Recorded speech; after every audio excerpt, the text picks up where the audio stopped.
Okay, so in today's video, I'm going to be sharing my first impressions of the all-new Samsung Galaxy S23 ULTRA. Let's go ahead and jump in.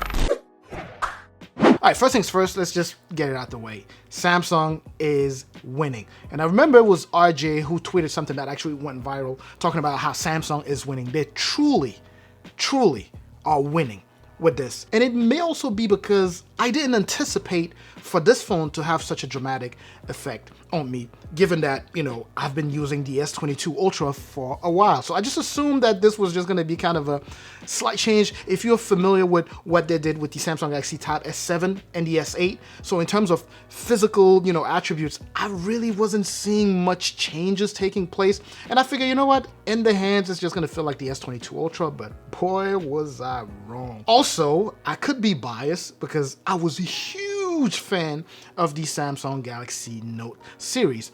And this phone here, they've made some slight changes, some slight adjustments that give this such a Samsung Galaxy Note feel. And it's just taking me back, and I absolutely fell in love with this phone. So you remember the expression, less is more? Yeah, they did that here. So first impressions, I absolutely love it already. It may also be because it's just the honeymoon period. But anyways, let's go ahead and fly through what we have here. I went for the lime green here.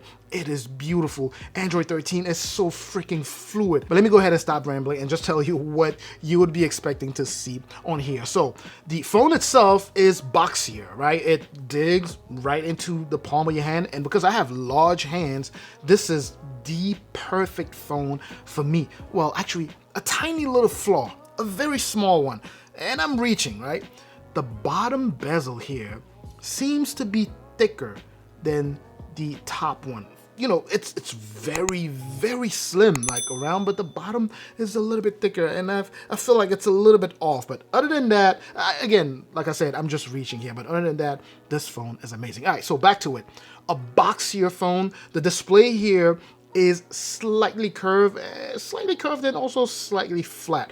I personally prefer curved displays, and I know I'm, you know, in the minority there, but I feel like this is just the best of both worlds, right? So they would be able to satisfy people like myself who prefer curved display, and they'd be able to satisfy people who prefer, you know, flatter display, like my main man, Technically T. By the way, check him out, amazing creator. But anyways, he prefers flat displays, and he's hoping that the next iteration of this phone would be completely flat. I'm hoping that it stays just this way. But anyways, the next thing you will immediately notice is going to be the cameras, right? So they are slightly larger compared to what we had on the Samsung Galaxy S22 ULTRA, and actually noticeably larger. If you were used to using the S22 ULTRA, you could definitely tell that this one, you know, it'll be easier for you to make out which is the 22 ULTRA and which is the 23 ULTRA. They're larger, and of course, this one is boasting that new 200 megapixel lens here, and then you have the 10 megapixel telephoto and the 12 megapixel ultra wide, and this guy here can do up to 10x optical zoom. Top notch. On the front, you have kind of a downgrade on camera in terms of quantity of the pixels, right? So the front here, the old one, the previous one had 40 megapixels. Am I getting that right? I think it's 40, but here you have a 12 megapixel. I've been taking pictures here and there. Obviously, this is not a review of this, but the general consensus is that that 12 megapixel lens actually is fire. So I can't wait to share those details with you. Obviously, on the inside, of course, things that you can't see, one of the biggest thing, or the biggest thing that happened on the inside is, of course, the platform, right? So we have the new Qualcomm chipset there, the Qualcomm Snapdragon 8 Gen 2 made for Galaxy. So you have to add that part because they made it to be tailor fit to the S23 lineup here so that it could be a lot more optimized. For those people who have been using this phone for weeks, apparently the battery actually can show just the improvements that were brought up with the fact that they tailored that chipset to the S23 ULTRA. Now, coupled with that chipset, what I have here is a 12 gigs of RAM with this specific unit. But if you were to go for the 256 gigs, which is of course the base storage, 256 gigs, that would afford you 8 gigs of RAM. But if you go up to 512 or a terabyte, that would push you up to 12 gigs of RAM. And this is, by the way, faster RAM. Next thing here, I mentioned that earlier, it's loaded with Android 13 out of the box. It's super fluid. I've been playing with it.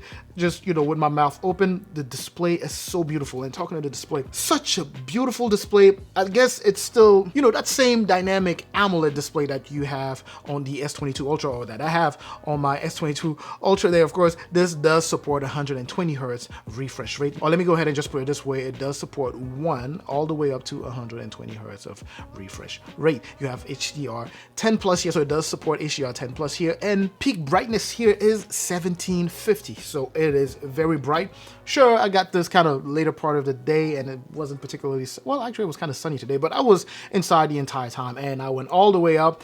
It is really, really bright. Resolution here, of course, top notch, of course, 1440 by 3080, 3088, I believe that's what it is. So either way, just know that it's a quad HD plus display here, and it is top notch. It's Samsung. We weren't expecting anything less than that. Now let's jump on battery. Battery is 5000 milliamp.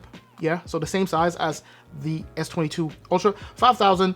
And I have yet to, really experience it and share with you what it's been like. But again, the general consensus is that battery is top notch here. Samsung is truly winning. These are my first impressions. I am very excited about this. Now, that being said, I still do got some smoke for Samsung, for the trade-ins in the US, right? I know in Canada, trade-ins were pretty good, were pretty decent, but in the US, whew, they're rough. So I guess what I'm trying to say is that if you have the money, go get yourself this phone. Typically what I would say is, oh, it looks just like the S22 Ultra, go for value and all that stuff, which I said, before it actually came out. But now that I'm in the, honeymoon period, I'm really tempted to kind of just have a blanket recommendation of this phone. But you know what? Don't do it just yet. Wait for me to play with the phone and see what types of bugs I encounter, if any.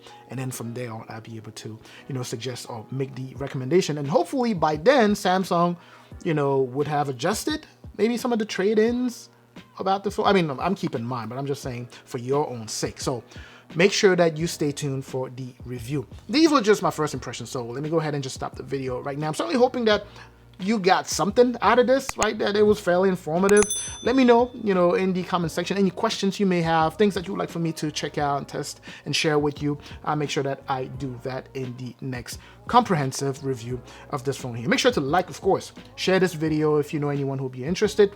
I'm gonna catch you in the comment section. Oh, don't forget to subscribe, of course. Please make sure to hit that subscribe button.